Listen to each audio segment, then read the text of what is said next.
ನಿಮಗೆ ಹೊಂದಾಣಿಕೆಯಾಗುವ ಸಂಗಾತಿ ಯಾವ ರಾಶಿಯವರಾಗಿದ್ದರೆ ಉತ್ತಮ ಗೊತ್ತಾ? ಇಲ್ಲಿದೆ ಮಾಹಿತಿ. ಜ್ಯೋತಿಷ್ಯದ ಪ್ರಕಾರ ರಾಶಿಗಳ ಗುಣ ಸ್ವಭಾವ ಭಿನ್ನವಾಗಿರುವುದರಿಂದ ಒಂದೊಂದು ರಾಶಿ ಕೆಲವೊಂದು ರಾಶಿಯೊಂದಿಗೆ ಹೊಂದಾಣಿಕೆಯಾಗುವುದಿಲ್ಲ. ಕೆಲವು ರಾಶಿಗಳು ಹೊಂದಾಣಿಕೆಯ ಜೋಡಿಯಾಗಬಲ್ಲದು.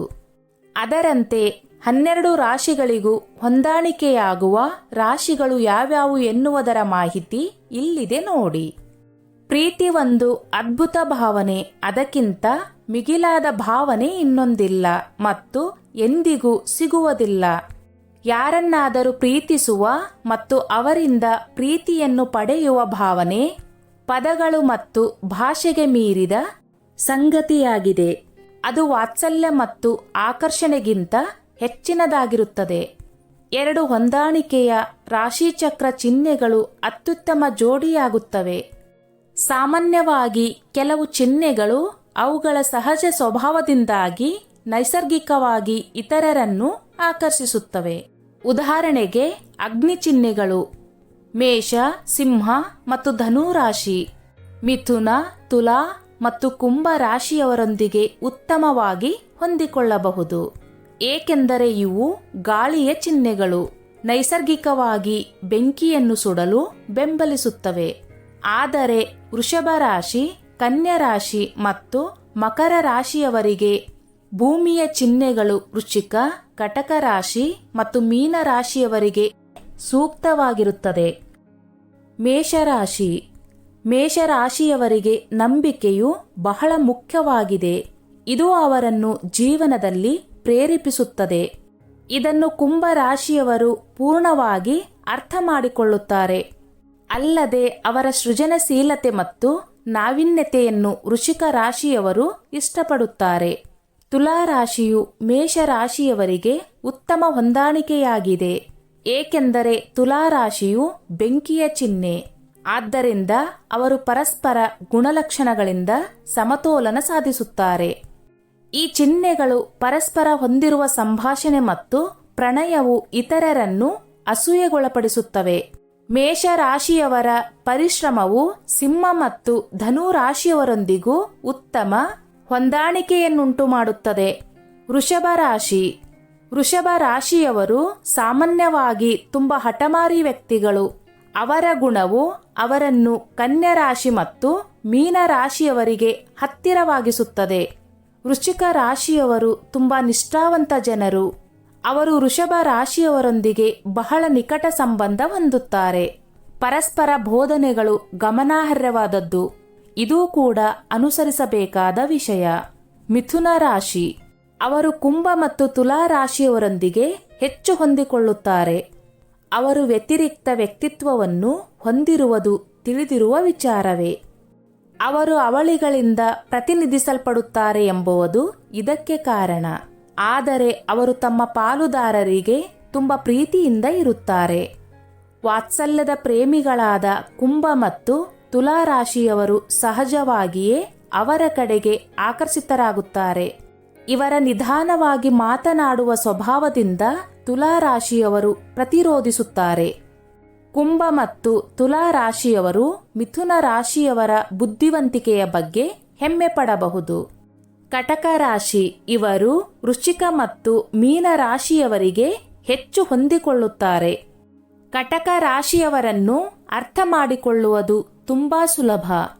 ಆದ್ದರಿಂದ ವೃಶ್ಚಿಕ ರಾಶಿಯವರು ಮತ್ತು ಮೀನ ರಾಶಿಯವರು ಸಹಜವಾಗಿ ಪರಸ್ಪರ ಅರ್ಥ ಮಾಡಿಕೊಳ್ಳುತ್ತಾರೆ. ಮೀನ ರಾಶಿಯವರು ತುಂಬಾ ರೊಮ್ಯಾಂಟಿಕ್ ಆಗಿರುತ್ತಾರೆ.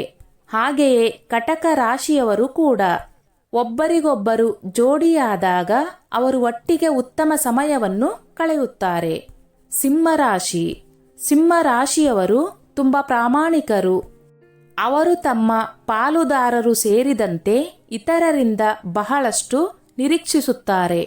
ಧನುರಾಶಿ, ಮಿಥುನ ರಾಶಿ, ಮೇಷರಾಶಿ ಮತ್ತು ತುಲಾ ರಾಶಿಯಂತಹ ಪ್ರೀತಿಯ ಮತ್ತು ಕಾಳಜಿಯುಳ್ಳ ಚಿಹ್ನೆಯವರಿಂದ ಇವರಿಗೆ ತೃಪ್ತಿ ಸಿಗುತ್ತದೆ.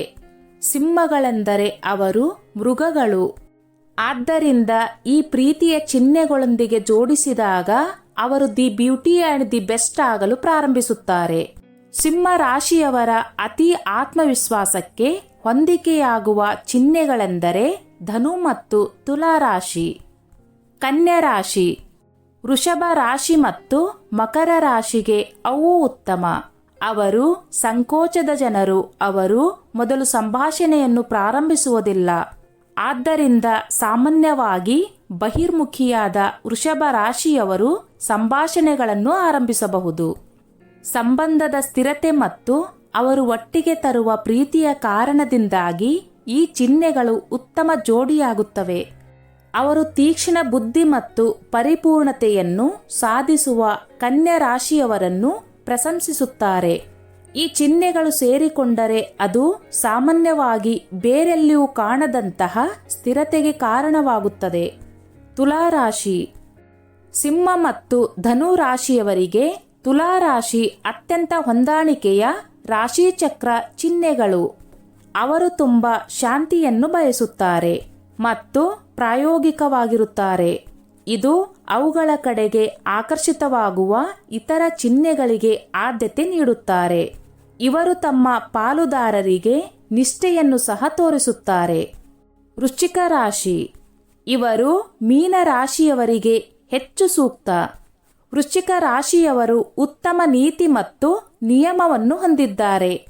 ಅವರು ಜೀವನದಲ್ಲಿ ಉನ್ನತ ಉದ್ದೇಶವನ್ನು ಪೂರೈಸಲು ಬಯಸುತ್ತಾರೆ. ಅಲ್ಲದೆ ಜೀವನದಲ್ಲಿ ಉನ್ನತ ಸತ್ಯವನ್ನು ಹುಡುಕಲು ಅವರಿಗೆ ಈ ಅವಶ್ಯಕತೆ ಇದೆ. ಇದು ಅವರನ್ನು ತಮ್ಮ ಸಹವರ್ತಿ ವೃಶ್ಚಿಕ ರಾಶಿಯವರೊಂದಿಗೆ ಉತ್ತಮ ಜೋಡಿಯನ್ನಾಗಿ ಮಾಡುತ್ತದೆ. ಇವರು ಮಿಥುನ ರಾಶಿಯವರಂತೆಯೇ ಪರಸ್ಪರ ಪರಿಪೂರ್ಣ ಸಮರ್ಪಣೆ ಅವರನ್ನು ಉತ್ತಮ ದಂಪತಿಗಳನ್ನಾಗಿ ಮಾಡುತ್ತದೆ. ಮೀನ ಮತ್ತು ವೃಶ್ಚಿಕ ರಾಶಿಯವರು ತಮ್ಮ ಪ್ರೀತಿ ಪಾತ್ರರಿಗಾಗಿ ಏನನ್ನು ಮಾಡುತ್ತಾರೆ. ಧನು ರಾಶಿ. ಮೇಷರಾಶಿ, ಸಿಂಹರಾಶಿ, ತುಲಾರಾಶಿ ಮತ್ತು ಕುಂಭ ರಾಶಿಗಳೊಂದಿಗೆ ಧನುರಾಶಿ ಹೆಚ್ಚು ಹೊಂದಿಕೊಳ್ಳುತ್ತವೆ. ಸಿಂಹರಾಶಿ, ಮೇಷರಾಶಿ ಮತ್ತು ಧನುರಾಶಿಯವರು ಅಗ್ನಿ ಚಿಹ್ನೆಗಳಿಗೆ ಸೇರಿದವರು. ಇದು ಕೆಲವೊಮ್ಮೆ ಉತ್ತಮ ಹೊಂದಾಣಿಕೆಗೆ ಕಾರಣವಾಗುತ್ತದೆ. ಧನುರಾಶಿಯವರು ಸಾಧ್ಯವಾದಷ್ಟು ನೇರವಾದ ವಿಷಯಗಳನ್ನು ಪ್ರಸ್ತುತಪಡಿಸುವ ಗುಣ ಮತ್ತು ಸಾಮರ್ಥ್ಯವನ್ನು ಹೊಂದಿದ್ದಾರೆ. ಈ ಎಲ್ಲ ರಾಶಿಚಕ್ರ ಚಿಹ್ನೆಗಳು ತಮ್ಮ ಜೀವನ ಪರಿಪೂರ್ಣವಾಗಿರಲು ಇಷ್ಟಪಡುತ್ತಾರೆ. ಈ ಎಲ್ಲ ಚಿಹ್ನೆಗಳ ನಡುವಿನ ಇನ್ನೊಂದು ಸಾಮಾನ್ಯ ವಿಷಯವೆಂದರೆ ಸಾಹಸ ಪ್ರವೃತ್ತಿ. ಇದು ಕೂಡ ಧನು ರಾಶಿಯವರೊಂದಿಗೆ ಹೊಂದಿಕೆಯಾಗುವ ಸಂಗತಿಯಾಗಿದೆ. ಮಕರ ರಾಶಿ. ವೃಷಭ ರಾಶಿ, ಕನ್ಯಾ ರಾಶಿ, ವೃಶ್ಚಿಕ ರಾಶಿ ಮತ್ತು ಮೀನ ರಾಶಿ ಮಕರ ರಾಶಿಯವರಿಗೆ ಅತ್ಯಂತ ಸೂಕ್ತವಾದ ರಾಶಿಚಕ್ರ ಚಿಹ್ನೆಗಳು. ಮಕರ ರಾಶಿಯವರ ಒಂದು ಗುಣವೆಂದರೆ ತಮ್ಮ ಮೇಲೆ ತಮಗಿರುವ ನಂಬಿಕೆ. ಈ ಚಿಹ್ನೆಗಳೊಂದಿಗಿನ ಅವರ ಸಂಬಂಧವು ಪರಸ್ಪರ ಗೌರವದಿಂದ ರೂಪಿಸಲ್ಪಡುತ್ತದೆ. ಇದರ ಜೊತೆಯಲ್ಲಿ ವೃಷಭ ರಾಶಿ ಮತ್ತು ಕನ್ಯಾ ರಾಶಿಯವರ ತಮ್ಮ ದೃಢ ನಿಶ್ಚಯ ಮತ್ತು ಪರಿಶ್ರಮಕ್ಕೆ ಮಕರ ರಾಶಿಯವರು ಆಕರ್ಷಿತರಾಗುತ್ತಾರೆ. ಕೆಲವೊಮ್ಮೆ ಮಕರ ರಾಶಿಯವರು ಋಣಾತ್ಮಕವಾಗಿರಬಹುದು. ಮೇಲಿನ ಚಿಹ್ನೆಗಳು ಮಾತ್ರ ಅಂತಹ ಜನರೊಂದಿಗೆ ಸಂಬಂಧವನ್ನು ಪಡೆಯಲು ಬಯಸುತ್ತವೆ. ಕುಂಭರಾಶಿ. ತುಲಾರಾಶಿ ಮತ್ತು ಮಿಥುನ ರಾಶಿಗೆ ಕುಂಭ ರಾಶಿಯವರು ಸೂಕ್ತ. ಅವರು ಪರಸ್ಪರ ಸಮಸ್ಯೆಗಳನ್ನು ಅರ್ಥ ಮಾಡಿಕೊಳ್ಳಬಹುದು. ಕುಂಭ ರಾಶಿಯವರಿಗೆ ಏಕಾಂಗಿಯಾಗಿರಲು ಸ್ವಲ್ಪ ಸಮಯ ಬೇಕು. ಹೆಚ್ಚಿನ ಇತರ ಚಿಹ್ನೆಗಳು ಇದನ್ನು ಪ್ರೋತ್ಸಾಹಿಸುವುದಿಲ್ಲ ಮತ್ತು ಕೆಲವೊಮ್ಮೆ ಸಮಸ್ಯೆಯನ್ನು ಕಂಡುಕೊಳ್ಳಬಹುದು. ಆದರೆ ತುಲಾರಾಶಿ ಮತ್ತು ಮಿಥುನ ರಾಶಿಯವರಿಗೆ ಇದರಲ್ಲಿ ಯಾವುದೇ ತಪ್ಪು ಕಂಡುಬರುವುದಿಲ್ಲ. ಈ ಎಲ್ಲಾ ಚಿಹ್ನೆಗಳು ನಿಷ್ಠೆಯನ್ನು ಹುಡುಕುತ್ತವೆ. ಮೀನರಾಶಿ. ವೃಶ್ಚಿಕ ರಾಶಿ ಮತ್ತು ಕಟಕ ರಾಶಿಗಳು ಮೀನ ರಾಶಿಯವರೊಂದಿಗೆ ಅತ್ಯಂತ ಹೊಂದಾಣಿಕೆಯಾಗುವ ರಾಶಿಚಕ್ರ ಚಿಹ್ನೆಗಳು. ಅವರು ಭಾವನಾತ್ಮಕ ತಿಳುವಳಿಕೆಯನ್ನು ಹೊಂದಿದ್ದಾರೆ ಮತ್ತು ಪರಸ್ಪರ ಸಾಮರಸ್ಯವನ್ನು ಹೊಂದಿದ್ದಾರೆ. ನೀರಿನ ಚಿಹ್ನೆಗಳ ವರ್ಗಕ್ಕೆ ಸೇರಿದ ಮೀನವು ಇತರ ನೀರು ಅಥವಾ ಭೂಮಿಯ ಚಿಹ್ನೆಗಳೊಂದಿಗೆ ಚೆನ್ನಾಗಿ ಹೊಂದಾಣಿಕೆಯಾಗುತ್ತದೆ. ಇದು ಭಿನ್ನಾಭಿಪ್ರಾಯ ಮತ್ತು ಕಷ್ಟದ ಸಮಯದಲ್ಲಿ ಪರಸ್ಪರ ತಿಳುವಳಿಕೆಗೆ ಕಾರಣವಾಗಬಹುದು. ಬಹುತೇಕ ಎಲ್ಲರ ಮೇಲೆ ವಿಶ್ವಾಸವನ್ನು ಕಂಡುಕೊಳ್ಳುವ ಸಾಮರ್ಥ್ಯದಿಂದಾಗಿ ಮೀನವು ಬಲವಾದ ಸಂಬಂಧವನ್ನು ಸೃಷ್ಟಿಸುತ್ತದೆ. ಸ್ನೇಹಿತರೆ, ಈ ನನ್ನ ಮಾಹಿತಿ ನಿಮಗೆ ಇಷ್ಟವಾಗಿದ್ದಲ್ಲಿ ದಯವಿಟ್ಟು ಶೇರ್ ಮಾಡಿ, ಲೈಕ್ ಮಾಡಿ ಮತ್ತು ಸಬ್ಸ್ಕ್ರೈಬ್ ಮಾಡಿ.